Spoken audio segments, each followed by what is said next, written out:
All right, welcome to the Erie Music History Podcast. I'm Chip Shell, your host, and today's guest is the first person I've had on the podcast that I've actually been in a band with. All right. He's been mentioned in lots of episodes in the past, including the ones with Tim McLaughlin, Paul Holmes, Bob Tome, probably other ones. I know there's other ones. He's 71 years old. Is that what you are? Okay, now this cat's out of the bag. And you play in like 3 different bands. You're super active these days. Welcome, Scott Campbell, to the podcast. Oh, thanks, Dan. I'm going to call you Dan because that's what I always knew you as Dan. Yeah.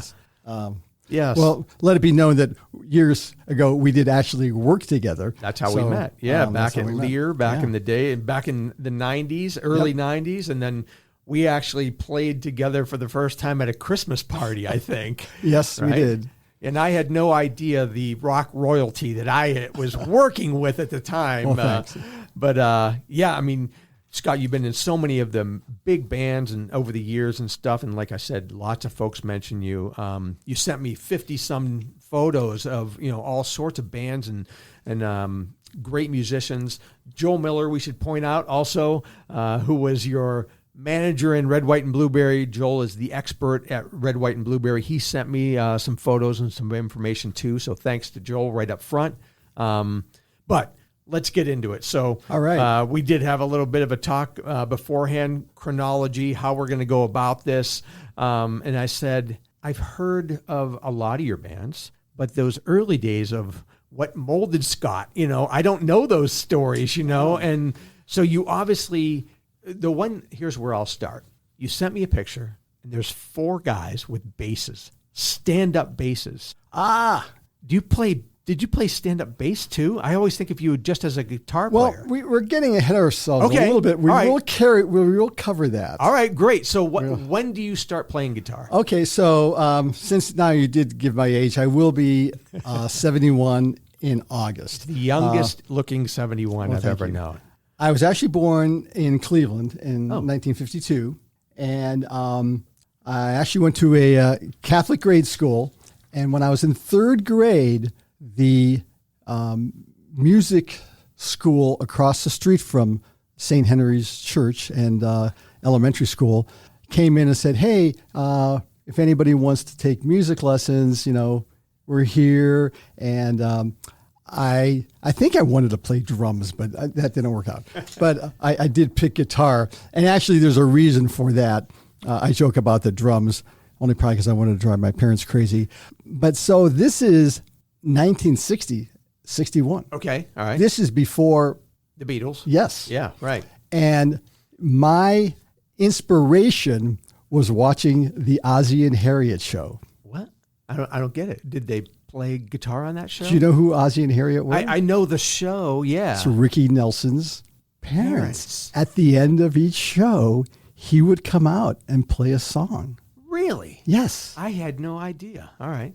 Yeah, with his band usually. All right, I'm 58, so I was watching those things in reruns. So I was like, I want to be, I want to be in a band. I want to play guitar. So this is cool stuff. He was young. Oh yeah. Yeah. He was, I'm not sure how I should have looked that up to see how old he was. So I was taking lessons, learning all the rudimentary things. Back then, lessons were much different. It was a Mel Bay method. Sure, yeah. It's not like today where it's like, you pick up a guitar and you're playing, Metallica the next day or something.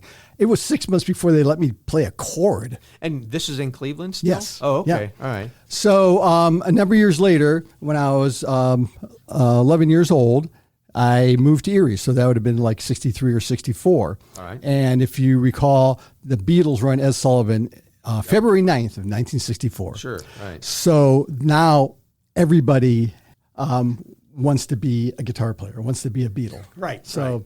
Yeah. So now I'm in 7th grade, and people kind of know who's doing what. Some people knew I played guitar. You're still in Cleveland? No, I'm sorry. I moved to Erie. Oh, okay. I moved to Erie in 63, 64. So now I'm at Gridley Junior High, and I hook up with Chris Sorcy. Okay, I've heard the name. Yeah. And he played guitar a little bit, but had a great voice, a good singer. And I said, well, we want to start a band. And then I'm not sure really how we all kind of found each other. Kenny Walko was also in our class. That was Bob Walko's younger brother. Right. Yeah. And he played drums. Okay. So we started rehearsing as this band. And my brother was 2 years older, and he played sax, and he did some things with us too. Oh, but we didn't have a bass player, so we had 2 guitar players, a drummer, sometimes a sax player. Okay. And we would practice over in Chris's garage, so we were really a garage band. Yeah. Over on Crescent Avenue, over kind of near like 4th and Cockwood, that area. Okay. There's some woods. Yeah. So we played, all the little neighborhood kids would come and we play. So, This is the Phaetons or the Phaetons? well, no, or? we were originally the Strangers. Ooh. I don't have a card for that one. I love early band names. Yeah. So that was Chris Sorcy, Ken Walk on drums, my brother on sax. And the only gig that I remember was that we opened up for Bob Walko's band, which was the Marauders, I believe, at the time.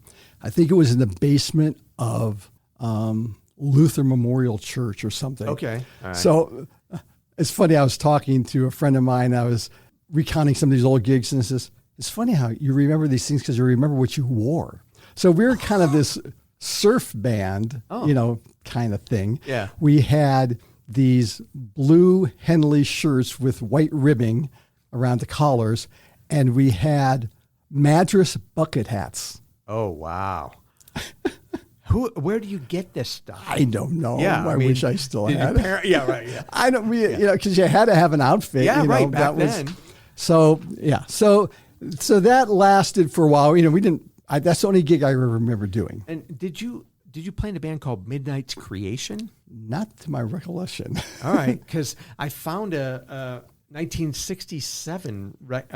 It said Scott Campbell, Jim Graves, Tom Hain, and Lee Sherman, and Rick Foster played in a band called Midnight's Creation. Okay, and that was in I think played at a Baptist church for a mother-daughter banquet. It was the only gig I could find. That was, I think, in like the mid 60s. 67. Yeah, 67. Right. And I'm going to get to that. I didn't know that was the name of the band. I had another name. So anyhow, so we go from the Strangers. Now we realize, Chris and I realize we need to get this thing off the ground. We need a bass player. So we said, okay, we already have Bob Walko's brother, Kenny, playing drums. So we went to Sumner Nichols, right, was the drummer for the Marauders, Bob Walko's band. So he's the attorney. Yes. Right? Wow. Yeah. Okay. And his brother was in our class, Doug Nichols. Oh. So he said, hey, Doug, buy a bass and an amp, and you can be in our band. And that's all it took? Yeah. He bought a beautiful EBO Gibson bass and a Vox amp. Nice. We won't mention what his dad did us. Yeah, I was going to say, yeah, right. That's nice equipment. But anyhow, that was so Doug joined the band. It was great. Doug, if you're out there. Wow. So we played, we're what, in 8th grade. We can't play clubs or anything. Right. We would play parties. I vividly remember playing birthday parties at, is it Stephanie's Grove? Sure. Stephanie's Catering there. Yeah. In Oregon. They had a building there, and kids would have parties there and things I've like that. heard that before. Yeah. But the highlight of our career, I believe, was our 9th grade Gridley variety show. Ah, okay. And I remember what we wore. You remember what you played? No. No. No, I do remember.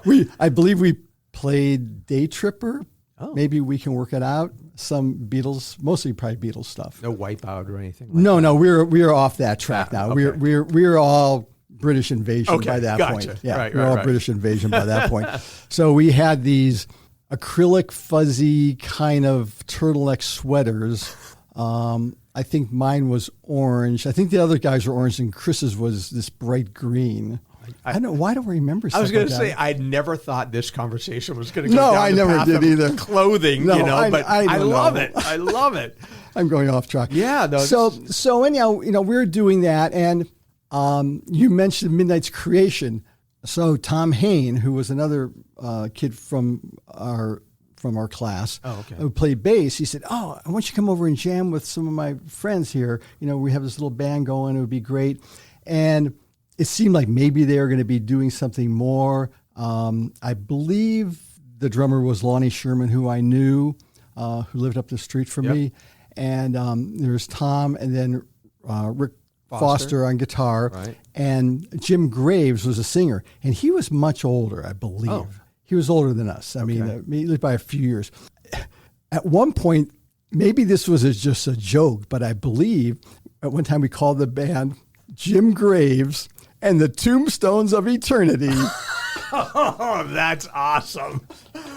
Well, I can only imagine who thought that name up. Yeah. so it's, I've taken a Midnight's Creation. Yeah. All right. So, and apparently you remember, you have documentation of the gigs more than I do, because I do not remember. Yeah, you played at the Delaware Avenue Baptist Church for the mother-daughter banquet. I got that gig because my parents went there. Oh, really? Yeah. Okay, I was going to say, how the heck do you land that gig? That's the only thing I found. Yeah. Okay. So apparently I played there.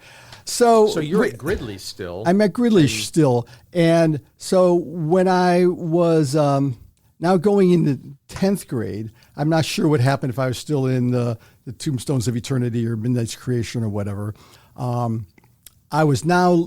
Previously I was living down by the bay in a rented house, like on Beverly Drive, in that area. So I hung out with like Chris lived down the corner of that area, and Doug lived in a frontier area. So I knew a lot of people down there. So now all of a sudden we moved into the city on West 9th Street, between Walnut and Cherry. And right down the street from me, on the corner of 9th and Cherry, lived Dr. Snow and his family. Yeah. So Tony was in my class. Dr. Ross Anthony Snow. Yeah, right. And Danny, his older brother. Okay. So I started hanging out with these people. Yeah. And there was a fella down the street also, Chuck Siegel, who played guitar. So one day I think I'm 16, because I know I was fairly young. Get a call from Chuck, say, hey, this band I'm in, one of our band members can't make it to a gig in Brookville. So they're playing out of town. And we could use a guitar player. And I think my parents were out of town, because I said, I'll take a road trip. It was Jimmy D and the Citations. Oh, wow. All right. Yeah, so they used to be just the Citations. Right. And then James Dombravo was the lead singer. Okay. And believe it or not, on occasion played Cordovox. Oh, wow. Which was basically an electronic kind of accordion. Yeah. But it had organ sounds, so you can make it sound more like a Harry Hammond Parker or something. has burned that into my brain. He reminds me every time that I should know what a Cordovox is. Okay. This time in the podcast. So Harry, if you're listening, I know what he was talking about. All right. So we go play this. Oh, go. And is Tony singing? No. Okay. It's Jim DeBravo. That was a side note. I was just saying I was in this neighborhood where these folks were, because these different people that I met, like Tony and Danny, and then so Chuck this Siegel. Is the Citations. So Citations. I remember. Was Henry playing for them at the time?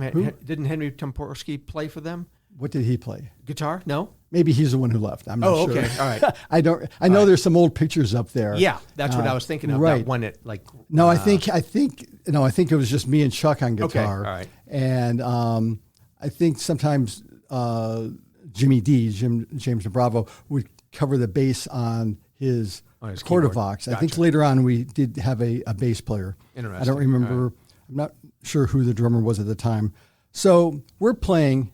I said, this is great. They're playing gigs. I'm getting paid. Yeah. Staying in hotels or whatever. It was like, it was kind of weird, because most of the guys were older than me. It was strange. I mean, you're still in high school. Oh yeah. We do this gig, and we, so we got this hotel room, and it's like, they have girls in there, they're partying, and I'm sitting in a chair trying to get some sleep or something. I don't know. Just, it was odd.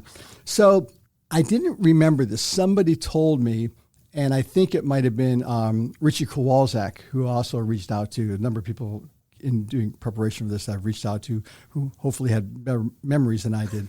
I think that Dombravo either got drafted or enlisted or something. Oh, okay. So he was out of the picture.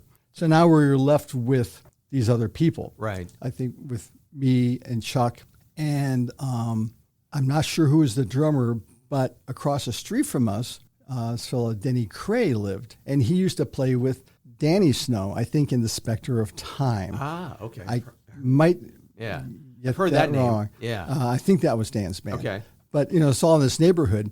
So long story short, we start this band with me and Chuck, and I believe for a while, Danny Cray and Bob Madera, who lived out on Wolf Road, and he played organ, and we practiced and did some gigs, and we called the band the Music Box. Okay.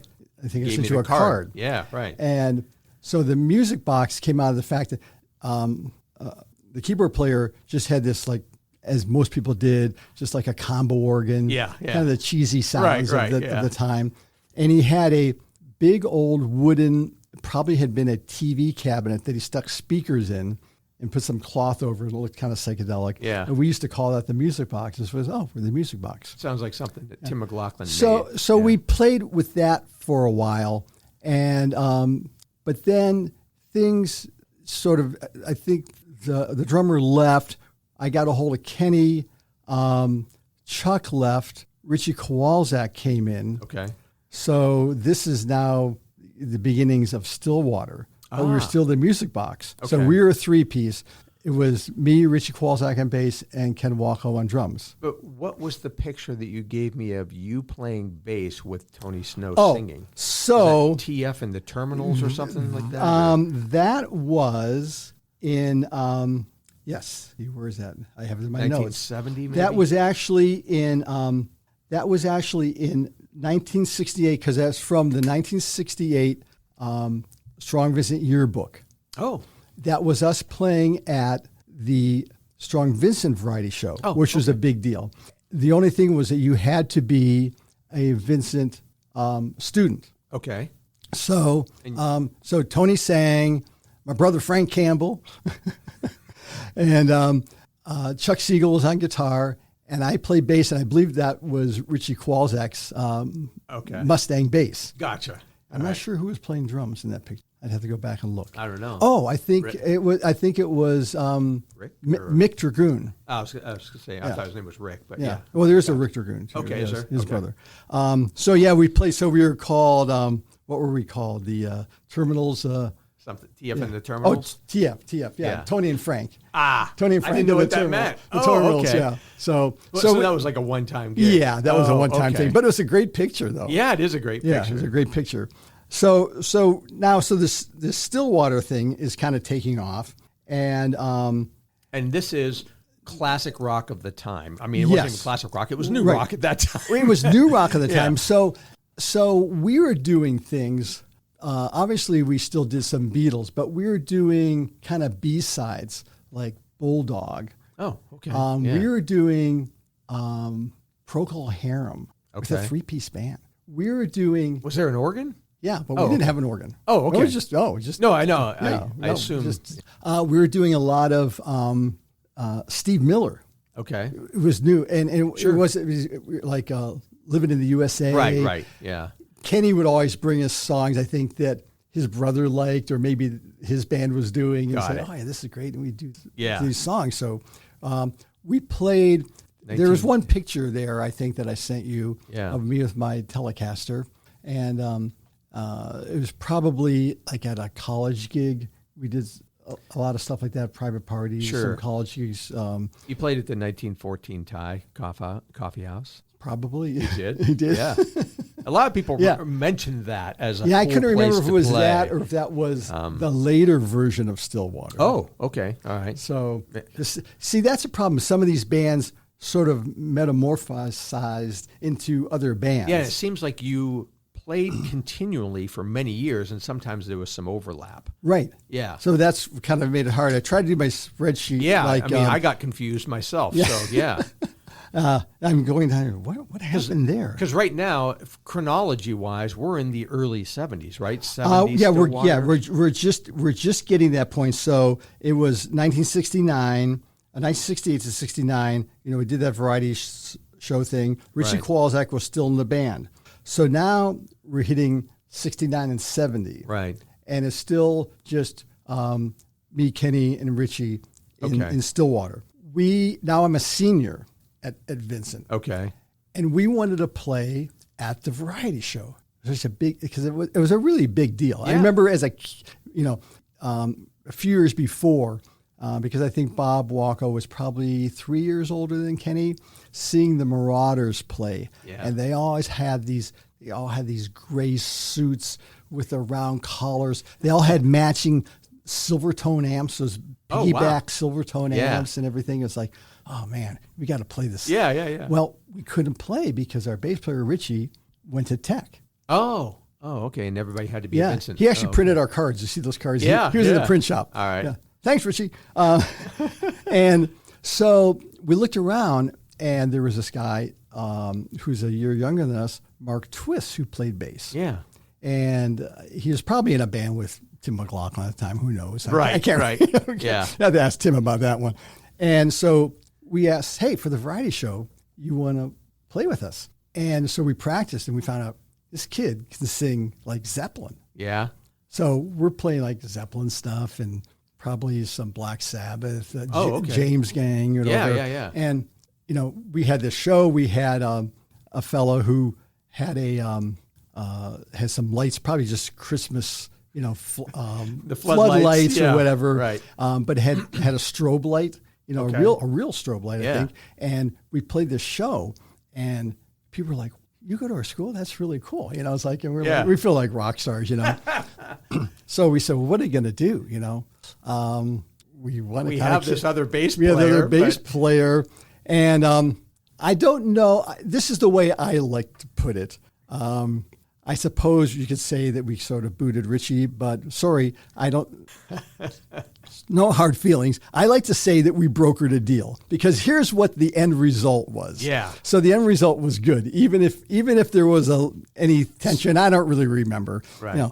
Mark was actually, I was wrong. He wasn't playing in a band with Tim. He was in a band with Paul Eisert called Lincoln. Oh, right. Paul Eisert and Lee Taylor. That's right, which was he super was the bass popular at the time. player Right. in Lincoln. That's right. So ultimately, what happened? Richie went to play with Lincoln. Yeah, right. And Mark stayed with us. That's right. So how all that came to be, I'm not sure.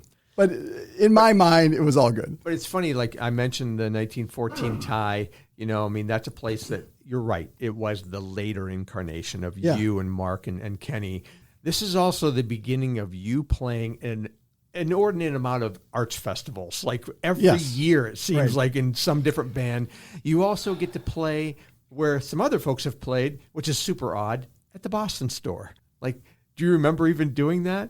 I have the advertisement for it. Like, they would have local bands come and set up throughout the Boston store and play to attract the younger crowd for the new fashions. Now that you say it, it sounds vaguely familiar. Yeah, I've had some other folks on, and I found the ad for it. You were scheduled to play the big Follies End Music Festival that I don't know if it ever went off or not in 70. Like Butterfield Blues was Follies End. Yeah. Well, you know who actually owned Follies End? Who? Chris Sorcy's dad. Oh, okay. It was a campground. Yeah.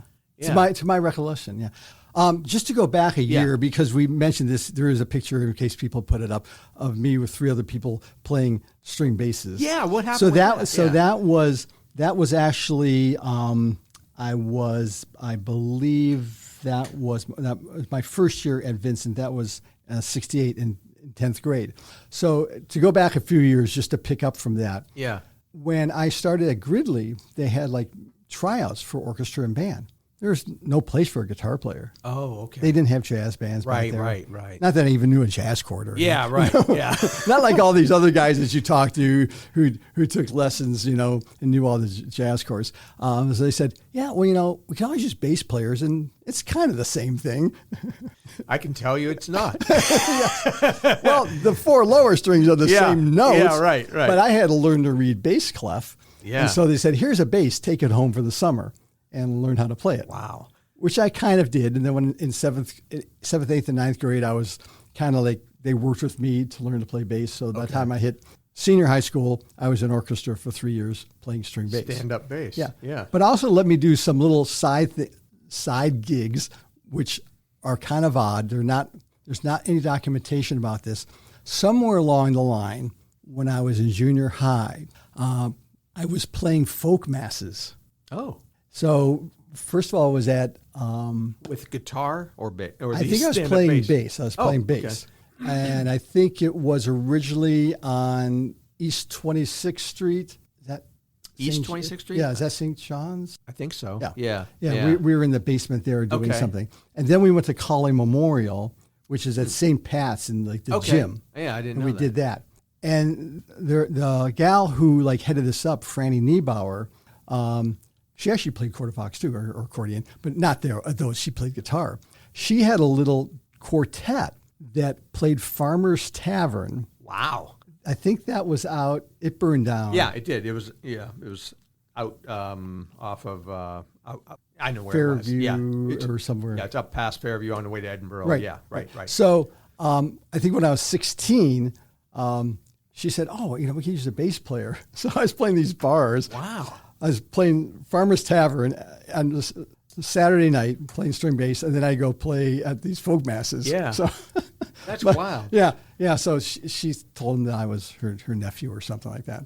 And you eventually play at like street church, and you get involved with. I mean, we'll come to all that. It's sort of interesting that at that time, that I got involved, probably because probably when I moved to Erie, since I wasn't going to a Catholic school anymore, I probably was going to the infamous CCD, and probably somebody told me about these things and hooked me up to play those. So that was my career in string bass. Okay. All right. So anyhow, now we're back to the present day Stillwater. Stillwater's playing. It's the three of you. It's you, Mark, and Kenny. Right. You're playing gigs, and you're in high school. Right. You're about to graduate, though, right? Right. So this is at some point in time where, so I graduated in 70, and we had a couple other little changes. At one point, I don't know exactly when,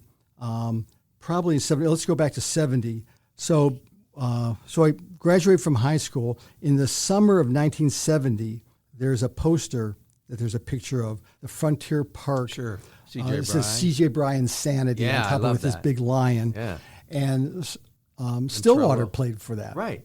And it was a big concert. And somewhere I have a write-up that was in the paper, Erie Times, about that. I searched through my basement, could not find it. Okay. All right. But I remember in that it mentions that I was going away to college, and they thought, the band was going to break up. Oh, okay. So I did, for a semester and a half, go to Westminster. Okay. And I got a special dispensation to have my 1965 Chevy Impala down there, which I could not drive during the week. I had to go to the president's office and get my keys on the weekends to drive back to Erie to do gigs. Wow, that's crazy. Yeah. So we did keep the band going. But after a semester and a half, a year and a half, I should say, I finished this semester, I said, this really isn't working. Yeah. So I transferred up to Barron. Okay. All right. So, we kept playing. We were doing different shows, and I think around 71, this fellow by the name of John Kuhn, no relation to Steve Kuhn, to my knowledge, but we called him Mama Kuhn. Okay. Because he was kind of a heavy set guy. I think he called himself Mama Kuhn. Okay. He was really great on guitar. He had a SG, and so we wanted to do more kind of dual guitar things. We were doing things like Wishbone Ash and more dual guitar leads, Allman Brothers, this type of things. And I'm not really sure how long that lasted. But when he left, we're now seeing the beginnings of what ultimately became Quill Eller. Right. So Tim McLaughlin joins us on guitar. Yeah. How do you come into Tim's universe? Well, Tim and Mark grew up in the same neighborhood. Oh, okay. They were friends. Tim lived across from Harding on Lincoln, and Mark lived on Ottawa Drive, which is this little street around the corner. Right. And so they always knew each other. And I think in junior high probably played in some bands together, Brass Box maybe or something. Yeah, listen to episode number 2 with Tim. Yeah. There's right. Exactly. He covers. Tim's the ultimate historian. Oh yeah, he's a historian. Yeah. I reached out to him for some of this stuff too. Yeah, Tim knows lots of stuff, and I figured, a lot of the folks listening that remember from this time period, like Quill Eller becomes a big band at the time, and this is a pivotal point in your musical career, it seems like, because it involves a trip, right? I mean, right. So then somewhere along that time when Tim joined, Mark's younger brother, Scott, joined us on drums. Okay. I'm not sure really how that all happened. So now we have, the two Twist brothers, Tim and myself, and we're now Quill Eller. And people always say, where'd that name come from? And I said, Mark dreamed it up. Matter of fact, he literally told a story that he had a dream about some guy named Eller who wrote with a quill pen. Right. I think that's all fabrication. Right. We didn't have an internet back then. Yeah, so right. We don't have any. So we're Quill Eller, and we played all over the place. I mean, some of the reoccurring gigs that we had. One was down in Antlers, which somebody just mentioned to you the other day, and I think you were like, "Oh, Antlers! It's owned by Gannon now. It's their coffee house." I know where it is because it was by where you and I worked at Lear and everything. But I never realized until then that they had music back then because it's a tiny little Gannon bar. Yeah. It was people would pack them in there. I bet. Oh, and we had like Marshalls. We had 100-watt Marshalls. It was loud. Yeah. We just turned and. For you musicians out there, we had the Super Lead 100s that didn't have a master volume. So if you wanted a thing to really crank, you just turned it up, as I used to say, until your ears bled. Yeah. So where else besides Antlers? I mean, some regular places where you're playing. Well, I mean, boy, it's kind of hard to say. You mentioned we probably played in the 1914. As Quill Eller. Maybe not. That's all right. Yeah, here, let me. He's getting out his phone and looking at pictures here. I don't know. Oh, here's one. Here we go. Oh, that was Stillwater. So Stillwater, we played Paderewski Park because it was. It might have still been Stillwater when those guys joined, and then we just turned to Quill Eller. So there was a kind of a changeover there. Oh, we did a lot of. So here's Quill Eller, Perry Square, Perry Square, Arts Festival. Yep. We did all those. Yep. And Tim probably has all this, down to what you did every week. But that's the one thing. It's like if it'd been nice to have kept a journal. On the way over here, I was thinking, now what would I have told my 13-year-old self if back then? Well, besides from the fact of don't get into music and go to med school. Yeah. That would be number one. But the other thing would be keep every piece of music gear, guitars, amps, effects that you ever own. Don't sell it. Because you'll be able to retire on that stuff. Yeah, right. And the other thing would be keep a journal of all the gigs and bands you've been in. Right. Because we didn't have Facebook. We didn't have cell phones. Right. We didn't have anything. Yeah. It's sort of like, well, let's see what happened there. What happened then? You find pictures here and there. Yeah, and you got to do the lookups in the newspaper and everything. And, so, I mean, you guys were playing in town and out of town, right? You were traveling. Yeah, we also did. It's just, I forgot about this. For whatever reason, we got hooked into playing a lot of gigs down at Allegheny College. Oh. We do frat parties. Like frat parties? Oh, yeah, in the frat houses. Oh, wow. Oh, yeah. Drunken frat parties. Those must have been memorable. Them doing the, what is it when they get on their back and kind of flip around? I don't know. The crocodile. I don't know. Yeah. One of those things. Gotcha. Yeah. All right. Yeah, it was crazy. Fun, yeah. I bet. Yeah. So we did a lot of that, and like I said, the summer festivals. And is Quill Eller playing any originals? Yes. Okay. In fact, Tim recently sent me a flash drive with some recordings that we did. Oh, cool. Some live recordings. And when I was going through looking for some pictures and things for this podcast, I came across a bunch of reel-to-reel tapes in my basement, which probably are ruined by now. Right. But we actually did some recording. We did a lot of original songs that we pretty much wrote as a group. Mark wrote a lot of the lyrics. And we actually at one point did do a recording. We had somebody come into Mark's house on Ottawa, set up reel-to-reel in the kitchen, ran all these wires down in the basement, and we recorded this demo tape. Okay. The infamous demo tape, which we took on the infamous trip. Ah, okay. Yes. Right. So, right. And what would you describe Quill Eller's music as? Like hard rock at the time? Well, at the time, I would say it was, on the heavier side, kind of inspired by things like Zeppelin, Black Sabbath at the time, James Gang, that type of thing. Trying trying to think who else was in that vein. Probably like Steve Marriott, Okay. Yeah. So we had quite a few originals, but one of the things that was sort of interesting about this band, we became somewhat, I use it loosely because it has a different connotation now, sort of a jam band. Not how we understand it today. Okay.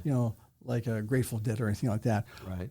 But we would be doing songs, and we'd get in the middle of a song, and we would just sort of get in this free-form type of thing. Sure. Yeah. Mark would start playing a little riff on a bass, and then Tim or I would say, oh, let's repeat that. And we'd do a harmony or something, and we would do these riffs. Sometimes they became other songs. Sometimes they became then an integrated part of that song. Yeah. Maybe in the middle of a Zeppelin song, we were going into this jam. Sure. Gotcha. And we do it a few times now it's part of the song. Yeah. And the next time, it's just like, hey, just start playing something and have everybody follow. And it was a riot. And you and Tim are both lead players. Yes. So was there just constant trading off? Who's playing rhythm, who's playing lead, or probably? I don't think there. Yeah, there wasn't like, oh, you're just going to be the rhythm player in this band. You're going to be. You guys went back and forth. Oh yeah. Yeah. Okay. Yeah. Gotcha. Yeah. I mean, in some songs, there might be two different leads. Maybe. Yeah. There was an earlier solo and then a latter solo or whatever. And somewhere along the lines, I actually bought a keyboard. It wasn't very good. Huh. And we did.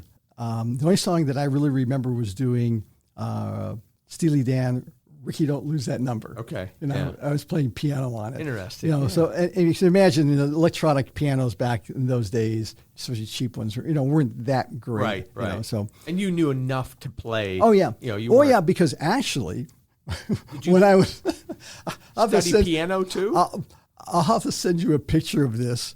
When I was in junior high, at some point my parents said, well, if you want to do this music thing, you're going to have to learn how to play piano. Yeah. If you ever really want to consider music school, I mean, I don't know what I was thinking. Right. They said, you have to take lessons. So I started taking piano lessons with this little old lady or whatever up the street. And I had to do a recital. Oh. Probably at one of the piano stores downtown. I don't remember which one it was. Sure. I actually have the program at home. I'll scan it in.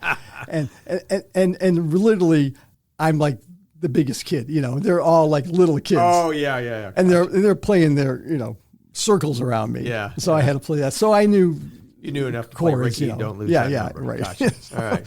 So, and that's about all right now. The only song I can still play is "Let It Be." So, all right. So if you ever need that, I'm good.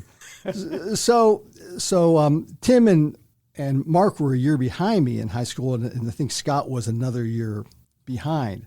So there's some question about actually when this happened. Somewhere between 73, 74, that summer, Quill Eller decides to make a road trip to L.A. Right. And we're going to get a record contract. In that van that said Stillwater? Or no. Gone, oh, no. It was in the big box truck that we bought from the Times. That's right. The old paper delivery truck. Yes, right? indeed. Yeah. There's a picture of that. Yeah. So we had that, and Jim Moran, our sound man, I think had a car, and so we took a car. But there's no plan other than we're going to L.A. Oh, right. Mark had the name of somebody. Yeah. I don't know exactly where he got it. Tim tells us better. It was like, I don't know if it was on a record or a poster or something. I think Tim that has told me this story. Something they found. So we go out to L.A. I don't know where we first hit this, but they Tim and Mark waltzed into Capitol Records. It's that iconic building. Right, the round building. It looks like a stack of records. Yeah. They walk in there. I mean, you couldn't do that today. Right. They walk in there, go upstairs, they say, where's so-and-so's office? They find this guy and said, hey, we're a band. We want you to listen to tape. I said, how'd you get in here? How do you have my name? I said, well, we found it on here. He goes, well, I don't do that. That's not how this works. Yeah. You need to talk to the A&R people. I do marketing or finance or some crazy thing. It's like, and we're like, and somewhere along the line, I believe, at least in my memory, was that maybe they didn't even listen to the tape. They probably didn't. But somewhere along the line, they said, well, you might want to go to the East Coast and Boston, that area, because that's where things are really happening now. And we're like, we just drove Yeah. from the Great Lakes region to here. Yeah. And said, no, can't help you. So that was a little deflating. So we didn't have money. We didn't have gigs. We slept on the beach. Yeah. And got kicked off more than one beach. The one that sticks in my mind mostly, I don't know exactly which one this was, if it was Redondo Beach or some other beach. But in the middle of the night, all of a sudden we see these huge lights. And, you're asleep, right? And you see this like monster come at you with these big headlights or whatever. It was the beach cleaners, these big machines they had.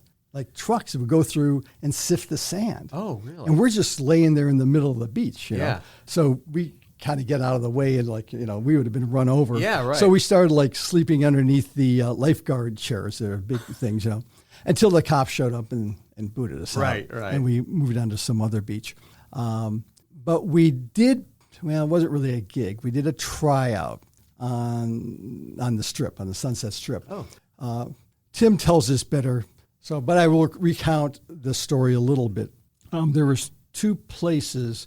There was Gazzari's, which was quite a popular club. Yeah, I've heard of it. Yeah. And across the street from that, I believe, or down the street, was Filthy McNasty's. Okay. All right. I guess kind of popular.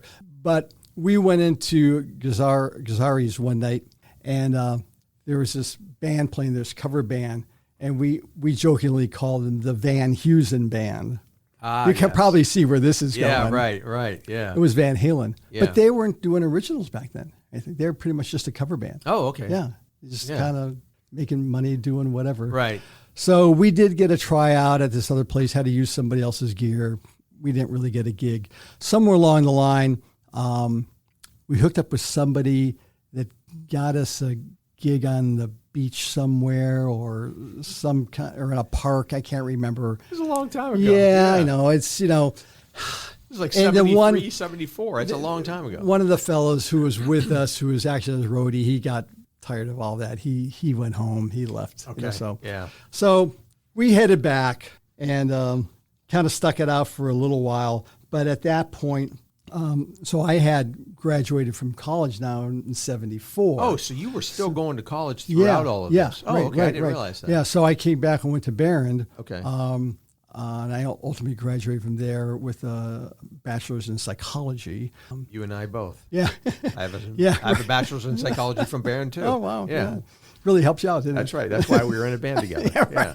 Right. So, so we came back and we were still doing a gig. So I'm trying to think of some other place we used to play. I think it was the Landmark on 26th Street. Right. And maybe, was it the winery across the street? I'm not sure. That down the road a little bit. Yeah. By the interstate. Yeah. Some different places we were still playing. Sure. But at that point, so now I'm graduated from college.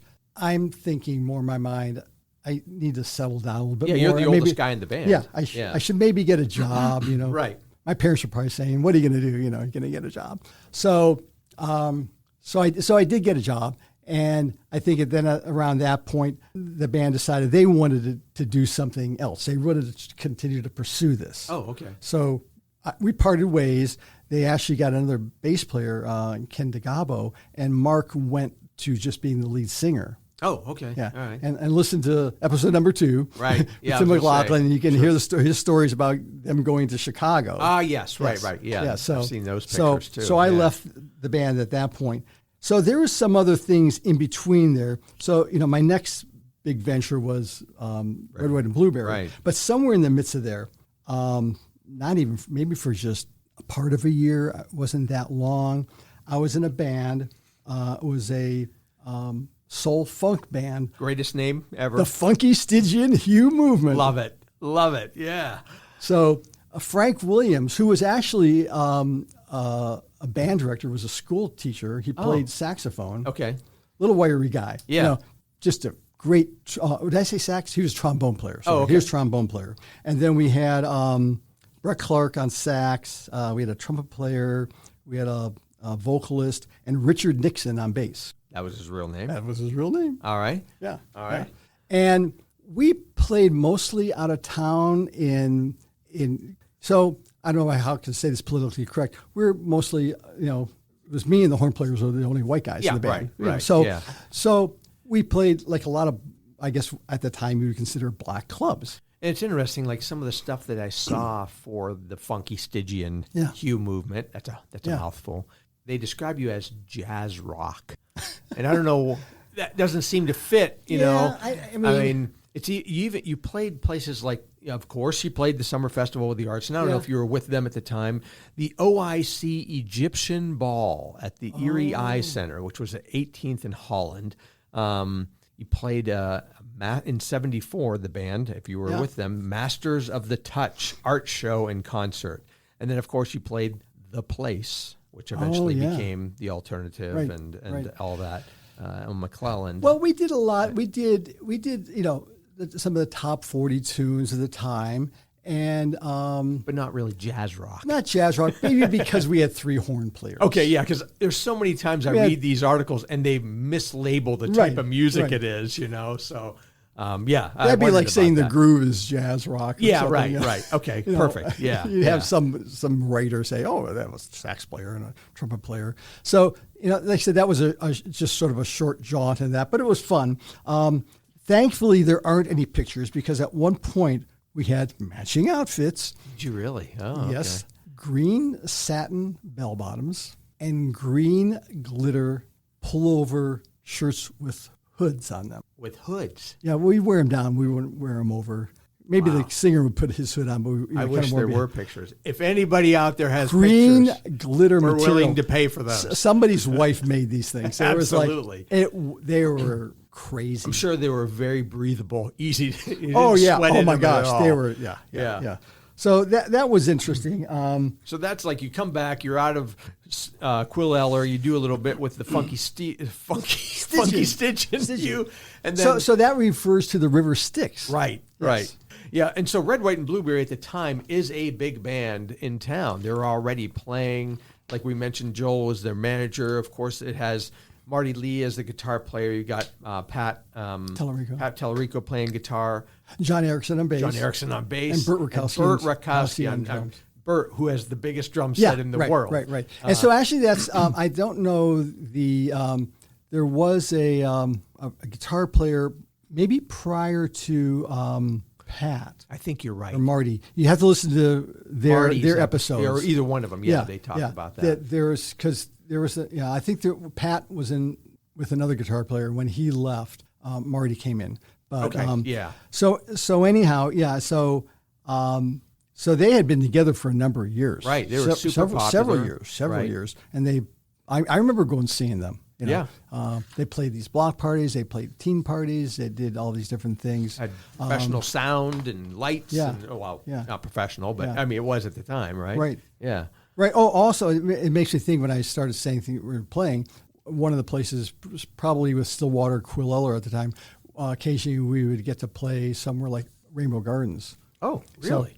So you had to be in the union. Oh, yeah. Okay. So any musicians of that era, we all joined the union because Bagnoni would come and check cards. Yeah. Was the Rainbow Garden like people put on parties or events with multiple bands or something? I'm not sure. A lot of the stuff was usually sponsored by the radio stations. Oh, that's what it was. You're right. I've heard that now. Jet had dances there. Yeah. I used to go there before I was played. Bands like the RK4 when I was younger. We'd go there. They'd have a DJ. That's where I've heard Frank Martin would be DJing. Yeah, right. Johnny Holiday. I just saw Johnny Holiday. Yeah. So all of a sudden other things pop into my head. So now it's in the summer of '75. Right. Pat announced he was going to move. Right. Pat was actually my barber. He was my barber too. Yep. He, if you see the pictures that will be online, my atrociously long hair in Quill Eller, and then Pat gave me my first shag haircut. Oh, really? Yeah. Wow. So you'll see him. You'll see some of that in the red, white, and blue pictures. Pat was. So Pat decides he's going to leave town. Marty's still in the band, but then Marty decides to join the Pulse. Yeah. I think that's how you ended up getting the call, right? Right. Well, actually, Pat left the band, but he didn't move out of town yet. Okay. I think, I'm not sure what his other reasoning was. Okay. Maybe he's for his business, he was burned out, health reasons. I'm not really sure because he comes in the picture a little bit later on. Pat does. Oh, okay. And does Frank Grotto, is he join when you do? Or? Yes, okay. at the same time. Oh, so okay. basically summer of 75, and I have this directly from Joel Miller. So yes. Pat said he was leaving.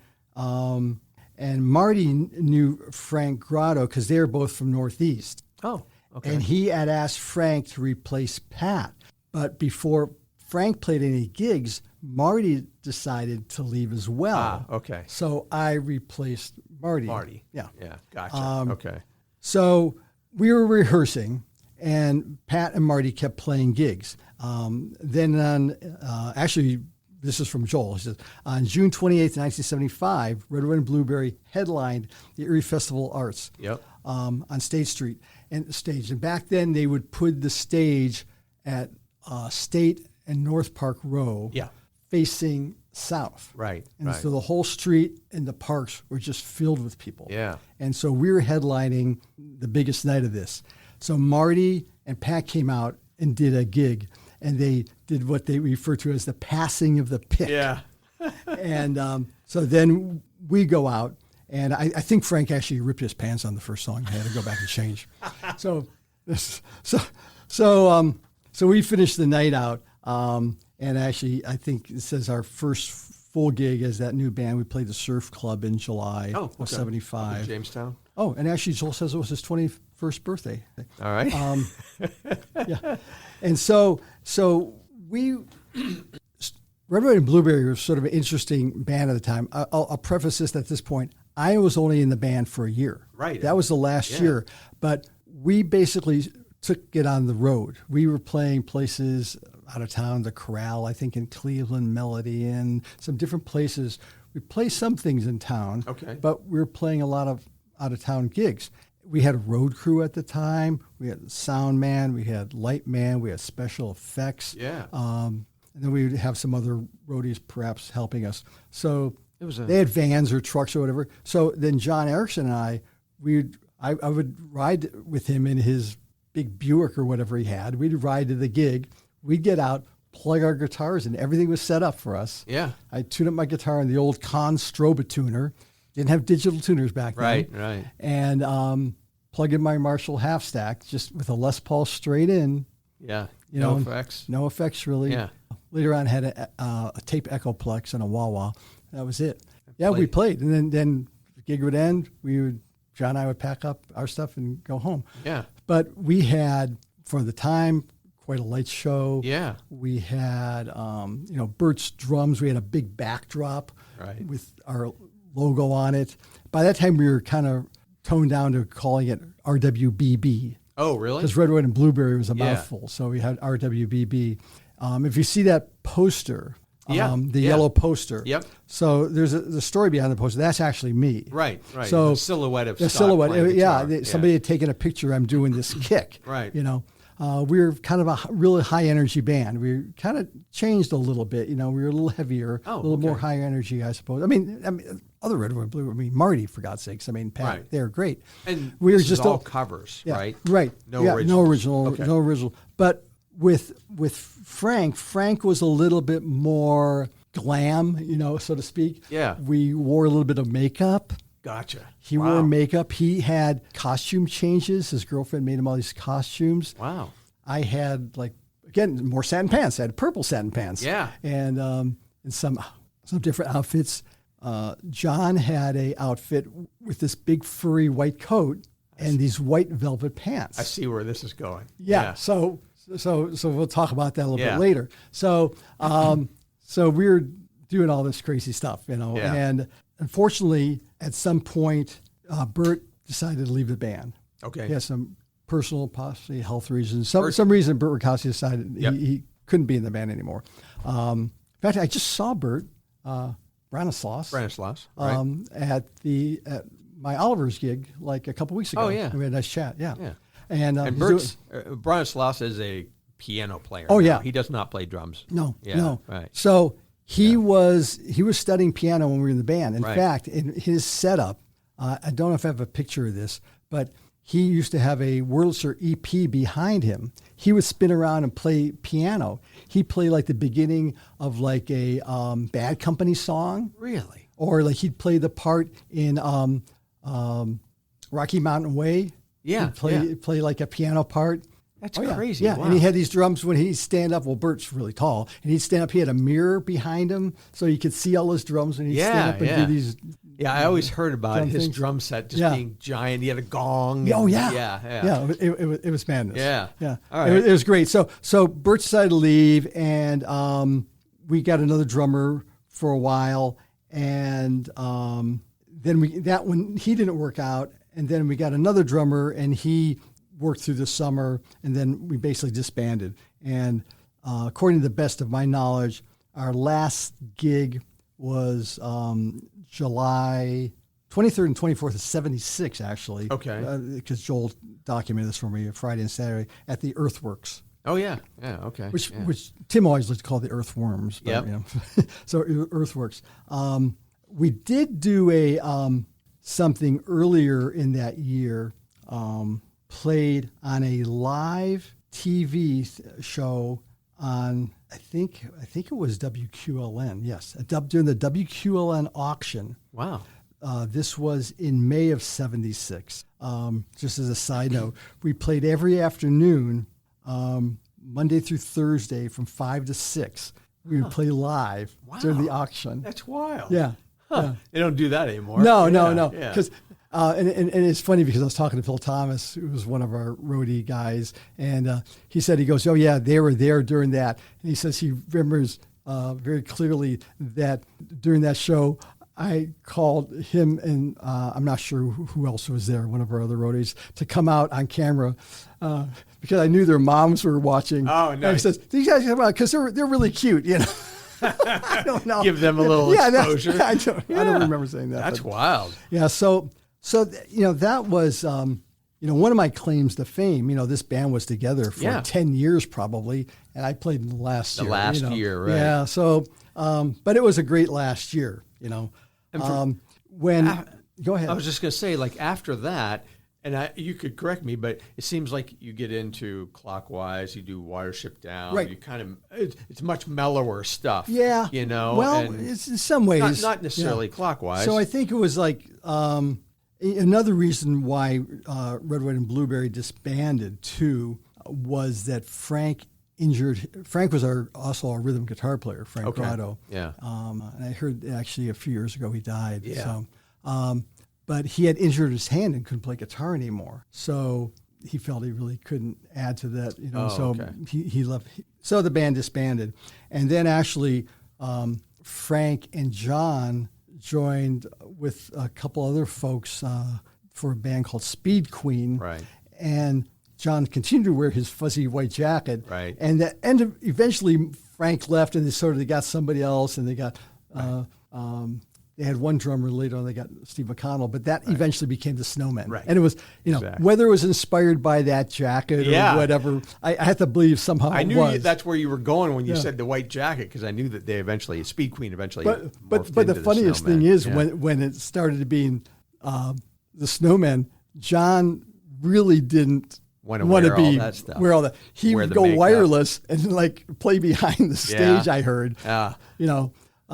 So he ended up actually moving out of town for a job. Sure, right. And Right. and so then we all know the history of the Snowmen. So Right, anyhow, right. but somewhere in, I would say in 76, 77, I got together with actually my wife at the time, Gail, and Pat, and we started this acoustic Pat Tallarico. Pat Tallarico. Right, yeah. This acoustic trio called Watership Down, which was the name of a book about rabbits that I was reading at the time. So, right.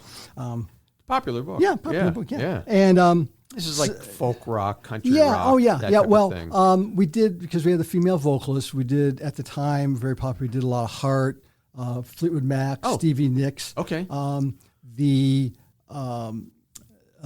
Stevie Nicks had just joined Fleetwood Mac, so Right. that first album was Right. just phenomenal tunes on Yeah. there. So we were learning a lot of that stuff. Okay.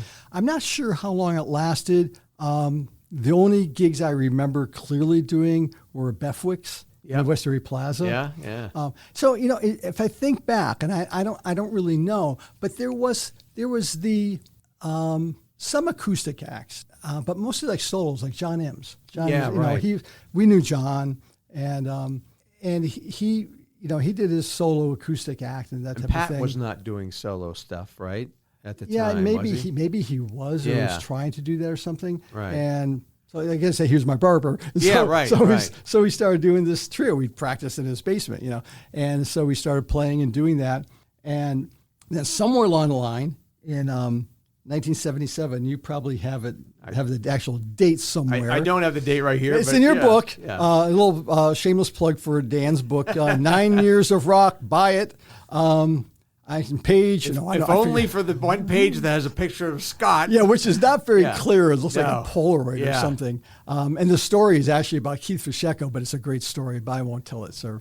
But you opened for whom? Gino Vanelli. Gino Vanelli. So I think Pat probably knew maybe DeCesar or Engler or one of those folks who were doing that, and because it was sort of a last minute, because my recollection is that if you look at the advertisements for that concert, it was one of those opening act to be announced. Absolutely, yeah. We were not on the poster. Yeah, we were not, right. And so we did our little shtick there. Keith Fischecko came and ran sound for us, and everybody thought he was one of the Vanelli brothers because he had this long black wavy hair, So we called him Guido. And how was the response? Do you remember? Oh, well, in Erie, it was not very good. I bet, yeah. Not that we weren't good, but they wanted to see Gino. Yeah, he was. All these hot. women were there coming to see Gino, right? And much to our surprise, they asked us to play the next night at the Scottish Rite Temple, I think it was called, in Newcastle, Pennsylvania. That's cool. Which was kind of like a Warner Theater, but I remember that the way the seats went up, it was really steep. That's all I remember. It was really strange, like the way it was set up. I don't know, acoustically, maybe it was an opera house. But so we played there, and we had a really good response. They really liked us. Yeah. But I remembered that we were down the hall from Gino's dressing room, and I don't know who started it, but either Gail or Gino were doing vocal warm-ups. I think he was doing vocal warm-ups. So she started doing this, and there was this little battle you could hear of it back and vocal forth. backups back and forth. Interesting. So interesting memory. yeah. So it's funny because I was going through my stuff last night in the basement. I came across a couple old Erie Star magazines, and one of them had a big article about ATV, which was Arlette, Tellerico, and Fischecko, which started out as an acoustic trio and ended up being a full band with different members, not always being ATV at the time. But in this article, it specifically says that the kind of the precursor, it's like this idea of the acoustic trio was Watership Down, and Pat decided to start that, with those guys. I'm not saying, he jumped the Watership, Sure, right, yeah. It was kind of like, those were his friends, and I think they had some more ability to do some more marketing, and they had some connections and that type of thing. But there weren't a lot of that. Nowadays, you can't walk down the street without bumping into an acoustic act, right? Yeah, that's what I hear. Yeah. There's those Rank and Michelle. I But mean, two of them. That's right. Yeah. So obviously, so that broke up. Then somewhere in '77, I believe, I became acquainted with some of the folks from Clockwise. Well, actually, they were Jonah. Yeah. They were a contemporary Christian progressive rock band. Right. And at that time, it was Angelo Natale, Mike Watson, Bob Tome, Tom Stone, and Paula Grack. And we had gone to see them a couple times. And so, as the story goes, they recorded an album, had the album all done and everything, and were getting ready to get it done or finalize it. And Bob decides to leave the band. Right. Now, you talk to Bob, so they can listen to that, why he left or whatever. So he leaves the band. they get a guitar player, Dave Kostick. I'm not sure how they knew him because he moved in from Not from Minnesota or Yeah, Milwaukee or something, from somewhere else. So he moved to town to play with the band, and then they decided to ask Gail and I to join the band. Oh, okay. So we were 7-piece band at the time. We had 2 female vocalists, 2 lead guitar players. Yeah, Bob, it took 2 of us to do your parts. But they were very complicated too. Yeah. So we did all original. I'd like to say I say we were progressive, especially at the time.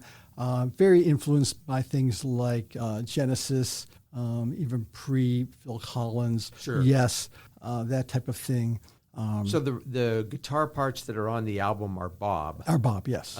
But your face is on the album. My face. There is in the album liner. If you don't have that, I will send it to I have you. It, yeah. There's a picture of Dave and I down at the bottom. Me playing my Les Paul. New Kid or says something. New Kid. Yeah, New Kid. Well, because there was some thought we were going to do one final song as a precursor to our next album and have us play, but it just didn't pan out. Got it. Instead, Gail did this short little piece called, I think, The Thief or something. We had a trilogy called Rich Man, Poor Man, Beggar Man, Thief. Man, Poor Man, Beggar. I guess that's 4 parts. Because we thought we were going to do another album, but that never came to be. Got it. So now we're in Clockwise. It's 1977 or 78 actually, around that time. Let's find my notes here. So according to Angelo, the Clockwise album was finished in 76, and it was released in 78, and that's around the time I came in. So maybe 77. Late 77, early 78. So I joined Clockwise at the time. And I actually was working at Hammett Mental Health and actually went part-time, not part-time for a while. I think I took off every Friday so we could rehearse and travel because we were going all over the place. Yeah, we're I'd like to say we toured the U.S. and Canada, a lot in the Midwest. This is Christian rock. I mean, yes. There was a circuit for that. Well, this is interesting. There was a circuit for that, and we did a lot of that where we'd go and play at these fellowships. And also, we opened for other more nationally known Christian artists. Probably not people you would hear. Randy Stonehill was one. He was a big deal back then. Yeah. Marty McCall and Fireworks. The Resurrection Band that later became the Res Band, DeGarmo and Key. So we're touring around doing all these different shows, and Pete Natale was doing some bookings. He was doing some bookings for us. In fact, we got on a circuit where we were doing secular colleges. Pete would sometimes book us for these other colleges. I don't remember the college. Yeah. He probably does. But we opened for Black Oak, Arkansas. Wow. Jim Dandy to the rescue. Yeah. Holy they had this 16-year-old, I think, maybe younger, phenom guitar player. Oh. Yeah. So here we are, we're doing our progressive. I mean, I have to say the Clockwise probably was one of the hardest bands I ever had to play in because Angelo wrote parts for guitar players that weren't meant to be played on guitar. Gotcha. He wasn't a guitar player. And he wrote parts for the vocalists, and Paul said she was just sing them, and some pretty complicated things if you listen to that album, But anyhow, so we're going to open for All One Wall Band at Mercyhurst. I think Paula didn't even want to do the gig or something. Didn't. Yeah, I she didn't want to do the gig. Yeah. She had kind of a boyfriend or something. I'm not sure what the deal was there. Yeah. And sorry, Paula. I was actually just down to their house last week. I remember her saying they basically had to convince her because she had a date with a guy or her boyfriend or something. And then she didn't want to do it. And so she comes up to Mercyhurst to do it. And she's already unhappy. And so there's the keyboard player. Yeah. Kind of a wacky guy. On stage, he has this one shtick where he puts these big goofy glasses on. For some reason, I don't know why. Maybe it has something to do with the song. Yeah. And she's watching. He keeps looking at me. What's with this guy? And she tells the story better, so you can listen to her episode. But basically, he was keen on her. Phil Holmes, and dating and getting married right, and having right. a family. So so she left the band. Yes. She left the band. And so we're down by one person. Gail's still in the band. Yes. All Gail's right. still in the band. Yeah. And then, sure which point all this happened. But then Gail was pregnant with our daughter Kelly. So she couldn't travel Right. at a certain point. So now we're just the 5 guys. Okay. And I'm not sure how quick this happened. Then Mike was going to go into more full-time ministry, our bass player. So Dave switches to bass. So we're like not that long removed. We were a 7-piece band. Yeah. Now we're a 4-piece rock band. Yeah, Guitar, right. bass, drums, keyboards. Yeah. But now with this 4-piece configuration, we decide we're going to go down, open up for DeGarmo and Key in Memphis, and then we're going to go down to Key West. Oh, wow. And play there because there's some people we know that were down there doing some And things. you have a full-time job. Apparently. Okay. All right. I don't know how I you have did that. A daughter on the way. Yeah, right. Okay. Yeah. It's rock and roll, I guess. Yeah. So we make this trip down to Key West. We play, and it was weird. If my recollection was that when we played in Memphis, it was right around Easter, and it was raining, and we played this theater with DeGarmo and Key, and I think we went to Graceland. Yeah. In the rain, of course, made it down to Key West, did some shows down there that we had. Wow.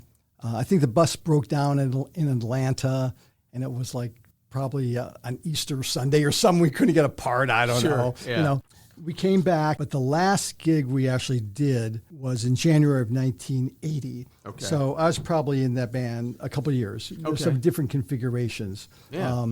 But I tell you, like I said, musically doing all the original stuff and the thing, it was a great learning experience. And I kind of came away from that and some of my other experiences, and I'd always say to other folks, get in a band where there's people that you have to work to be that good. Sure. Right. That you're not the best person in the band. I guess there's always somebody, but they probably don't think they are. Yeah, right, But in my perception, there's all these other great musicians. They made me work harder. Yeah, right. And right. practice and that type of thing. So, so it kind of just disbanded, and that was it with Clockwise. And unfortunately, so I went with maybe a couple of years not really playing in a band. And even, we're moving into the band Briton, and even the articles that I read about it, they would talk about, and they say it started in 82, but they describe you guys as many of the members had been retired from music for a while. Yeah, I read that too.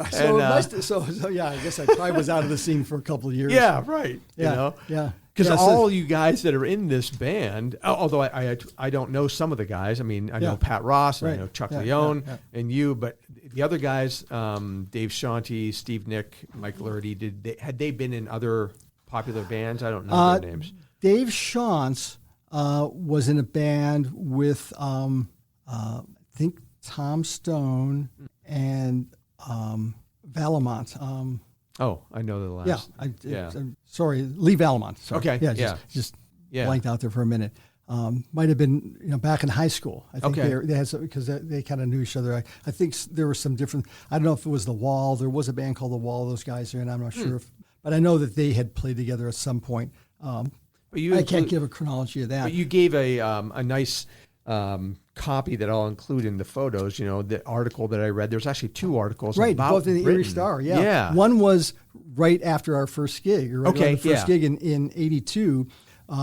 We actually rehearsed the summer of 82 with Dave Shantz on vocals, Chuck Leone, fantastic keyboard player, Steve Nick on bass, and Mike Lurdy on drums. And Steve, Nick, and Mike Lurdy kind of came as a package. Okay. They knew each other, and they had played together. And we practiced, and then our first gig was actually at the Girard Hotel in the fall of 1982. We used to play there several times, and we just kept working, honing our skills. Again, we were kind of, at the time, doing more of it was popular music. I guess it really wasn't called progressive anymore. If Kansas was progressive. Yeah, you were doing Kansas and Genesis. Journey. So it was kind of that type of thing. That was really, there was a lot of keyboards. So, like I said, we really were playing a lot. We played, that's back when bands would typically play like 10 to 2. Sure. Right. And you'd book like a Friday and Saturday. We played the French Quarter. Oh, yeah. Fridays and Saturdays. I think, we were sort of a staple band there. Kidder is another band that was there all the time. I'm trying to think, probably Easy. Yeah. Some of those bands, all great bands. And we actually had we had a guy come in and do our Rocky Chase did our sound. We had the younger Burek brother, Steve. Yeah. He was just a kid back then. I don't know. He might have been 16 or 17 running our lights. Right. And in a bar, so, we again put on a show, high energy show. Right.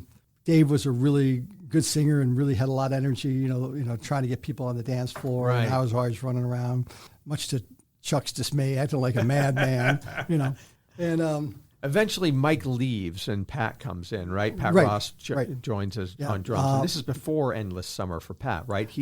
I'm not sure. I'm not sure either. Because that band was sort of an Endless Summer. It was. Yeah. You can listen to the Mike Lotz episode for that history. Oh, okay. But yeah, Pat's a great drummer, and I know he was pretty young at the time and when he joined. But the one thing I thought was interesting about Briton, and I've always thought of them as a cover band and a high-powered, energetic cover band, but you had originals. Yes. And did you ever record those? Not officially. Okay. I have some cassettes at home, and I'm not sure. I think when we did gigs that Rocky would set up a tape deck with a microphone, probably like a mic, and then a line out from the board. We had a number of originals that we all sort of worked on. I was going to say to you, you're coming out of Clockwise, which is, all originals. Yes. I mean, do you, as a musician at this point, do you have a preference? Because you've played in both. I mean, even when I was in Clockwise, I was still playing somebody else's songs. Oh, that's I did because we had the album and all the other songs. Right. We did do one of my originals. We never had a chance to record it.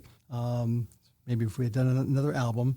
So that was kind of nice. But working with these guys, it was usually Dave would come in with an idea of like a lyric line or something, and I was good at riffs. Okay. And I would come up with like a little riff or something. Yeah. And then Chuck would add some keyboard parts. He could just play around and come up with anything, Right. So it was fun doing. I have some of those recordings. I had to get them on a digital format sometimes. But that was really good. And unfortunately, we did lose Dave a number of years ago too. Right. But that again was one of those bands that I guess I was really, really proud of what we did. It was really a great band. I probably left prematurely. I left on my own. Looking back, I'm not quite sure why. It was just some personal reasons, or whatever. They went on to add another guitar player, and then I think they became. Then maybe Dave might have left, and they had a gal singing. They were Red Alert, I think it might have been. Okay. But it kind of went that way. So, and it's kind of funny because not too much time passed by. Excuse me. Yeah. I'm not really sure because I don't have any documentation about this. Somewhere after that, after late 84, like maybe 85, 86, because my wife said I was in this band that I'm going to mention when we were dating. And it was a band called The Touch. Oh, I don't know this band. It was very short-lived. All right. Dave Shantz again on vocals. Okay. We got back together. Denny Fabrizi on keyboard. Some guy named Jim on bass. Poor Jim. Yeah, poor Jim. Jim. They have a last name, Jim. Yeah. And Lee Valamont on drums. Wow. He was a guitar player. Yeah. But he wanted to be a drummer. There's so many of those types of musicians. It was like I think him and Dave cooked up this band so Lee could play it. And you didn't play that long? No. I think we kind of try to follow in suit of Briton. Probably played French Quarter. I don't know if we ever played the Rook. I'm not sure. Right. I mean, those were big rock clubs at the time. Sherlock's and So does this lead into the final band of the 80s for you in Major League? Yes. Okay, so you reunite with Tim. Yeah. I mean, are you a lot of these bands, you've come in and they're already established. Right. Oh, but this one, did you start? No, let me tell you how I started. Oh, I didn't know so that band existed. So it was Tim McLaughlin, Scott Twist, obviously boyhood friends, Yeah, right. And Steve Kuhn, who was another guy that they hung out with since they were like growing up. Yeah. So Steve was there, and their bass player. I should have thought about this a little bit longer, but he left, and I believe to go play with. Well, at some point he played with Tennessee Back Porch. So anyhow, he left. So I'm at a grocery store, hardware store somewhere, and I see Scott Twist. I said, "What's going on?" He goes, "Oh, playing Major League." He says, "Are you doing anything?" "No, I'm not playing." He goes, "Oh, hey, we need a bass player. You want to play?" I go, "I don't own a bass. I can play bass." Right. I used to play bass, right? In Yeah. the orchestra. I can play bass. He goes, "Oh, we have a bass for you. Steve has a bass. Show up." So you were the bass player? I was the bass player. I didn't know that. So Tim was the guitar player. Yeah, Tim was the guitar player. And then I came in to cover bass. Yeah. Then eventually sort of morphed in where somewhere I thought I had a set list. Yes. Set list where shows Steve and I switching off on bass. So yeah. So we just kept splitting bass and guitar. Yeah, yeah. And yeah, so it was a crazy band. They were. It fun. was. It was. So that was sort of the end of the '90s. As you said, I've been doing stuff since that. Yeah, lots of stuff. Right now, I'm in 2 bands and a couple duos. So trying to cut back a little bit, but you're in Key West Express. Yes. You're in Lucky Dog. Dog. Yep. Full bands, Yes. and then you play duos with Jen Yes. and Katie. Yeah. So, I mean, those keep you plenty busy. Yeah. Busier than I want to. I'm trying to cut back a little bit this summer as I get older, and just trying to make more time available, so my wife and I can do some things. Right. It just kind of gets to that point. Well, you are an energetic guy, especially for 71 or whatever. And we didn't mention our band. We don't need to mention our band. There's a picture. Yeah, there's some pictures that I won't post. Didn't last that long. But it was fun. Yeah, it was fun. I mean, you're the best guitar player I've ever played with for sure. Basically, from all the history that we just described, that should be come as no surprise. All right, well, we'll wrap it up there. Thanks, Scott Campbell. This was a great trip, and I appreciate. Thanks, I loved playing with you. I always have, and I appreciate you coming on today. And again, if you're listening, make sure that you go look at all those photos, because I will post those on Facebook for now until I fix my crappy website. All right, thanks a lot. Hey, thanks for listening to Season 6 of the Erie Music History Podcast. Just a reminder that I do host a music night on the first Tuesday of the month at the JPT Foundation's Events Center. It's on West 38th Street in the plaza that's next to Our Lady of Peace Church. Starts from 6 o'clock, goes till 9 o'clock, totally free. BYO everything. You can bring in alcohol, food. There's a great pizza shop next door. There's a Subway in the plaza. We, of course, have our house band, the Fabulous Leftovers. They play for an hour, and then usually we open it up to an open mic, or we have some other prearranged acts that follow the Leftovers from probably around 7:15, 7:20 till 9 o'clock. So check that out, first Tuesday of the month. Thank you to the JPT Foundation for continually supporting this podcast. I appreciate it. Also, thanks to my buddy Angelo Phillips, who also threw us a few bucks for helping support the podcast. I appreciate that. You can go to Patreon if you'd like to contribute, or there's a Venmo also. You can find all of the episodes right now on any of the platforms that you listen to podcasts on. I have not been updating the actual website for the podcast, but you can also see the photos of the people that I interview for each episode on Facebook under Erie Music History Podcast. All right, thanks a lot.